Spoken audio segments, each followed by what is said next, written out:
We've all seen headlines condemning Israel for breaking the ceasefire. But contrary to media spin, the ceasefire wasn't broken. It expired on March 1st. Even then, Israel was willing to negotiate an extension, but talks with Hamas went nowhere. Did Hamas really want peace? Let's take a look at what they did during the ceasefire. Much of the Canadian media failed to mention weeks of Hamas ceasefire violations. Hamas also bent the rules, like handing over the body of an anonymous Palestinian woman instead of the murdered Israeli woman, Shiri Bibas. Throughout the entire ceasefire, Hamas played a high-stakes game of chicken with Palestinian and Israeli lives. Why? Because they were stalling for time and getting ready for more violence. Peace was never on the table. Hamas started this war, and they have no interest in ending it.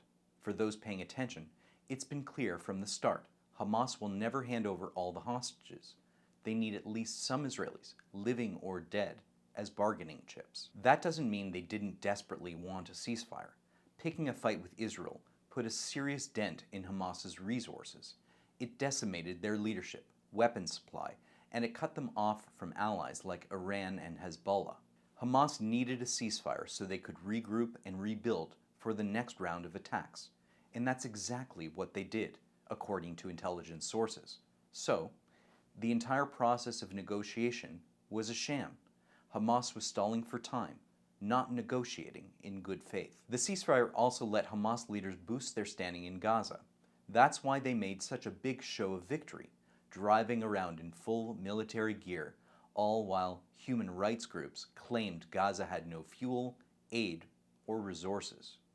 And then, of course, we had those staged hostage handover ceremonies where Red Cross trucks helped lend an aura of credibility to the gruesome and inhumane spectacle of making hostages thank their kidnappers.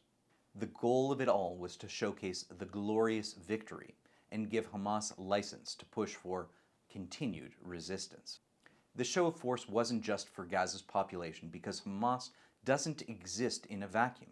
It's part of a coordinated regional pressure campaign. To stay in power, Hamas must show that it's still a functional part of the noose around Israel's neck, along with Hezbollah in Israel's north, the Houthis in Yemen, and new terror factions in Syria. Which explains why Hamas refused a truce extension, even one that would save Palestinian lives. Instead, they demanded a complete Israeli surrender, a ridiculous demand that would seal the fate of many more Israelis. So while the Hamas-driven media narrative blames Israel for ending the ceasefire, here are the facts. When the ceasefire expired on March 1st, Hamas could have made a deal to return the hostages. They stalled and then refused. There are 59 hostages kidnapped from Israel who are still in Gaza. 24 may still be alive. We know they're living in hellish conditions, sick, starved, wounded. Their time is running out. Tell the media to not forget the hostages, not just because it's the right thing to do, but because by ignoring the hostages, the media forgets who started the war and why it's still happening.